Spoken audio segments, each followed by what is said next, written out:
સગા ભત્રીજા પાસે 30 લાખની ઉઘરાણી કરનારા સજ્જુ કોઠારીની ધરપકડ કરી રિકન્સ્ટ્રક્શન કરતી સુરત પોલીસ કોર્ટ મુદ્દત માટે સુરત આવ્યો ત્યારે ધમકી આપી ભત્રીજાને પિસ્તોલ બતાવી 30 લાખની ઉઘરાણી કરનારા સજ્જુ કોઠારીની ધરપકડ કરાઈ।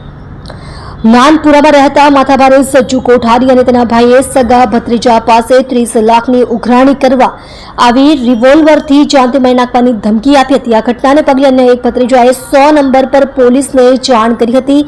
આથી અઠવાલાઇન્સ પોલીસે દોડી આવી માથાભારે સજ્જુ કોઠારી અને તેના ભાઈ યુનુસને લોડેડ પિસ્તોલ સાથે પકડી પાડ્યા હતા। બનાવ અંગે સગા ભત્રીજા આકીબ કોઠારીએ અઠવાલાઇન્સ પોલીસમાં ફરિયાદ આપી છે, જેના આધારે પોલીસે સજ્જુ ગુલામ મોહમ્મદ કોઠારી અને તેનો ભાઈ યુનુસ ગુલામ મોહમ્મદ કોઠારી બંને રહે જમરૂક ગલી નાનપુરા તેની સામે હત્યાની કોશિશનો ગુનો નોંધી ધરપકડની કાર્યવાહી કરી છે। સાથે બંને પાસેથી 2 દેશી તમંચા પણ કબજે કરાયા છે।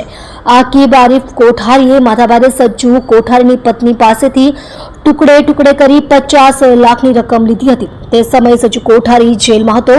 સજ્જુ જેલમાંથી છૂટીને આવ્યો ત્યારે આકીબ પાસે પૈસાની ઉઘરાણી શરૂ કરી હતી।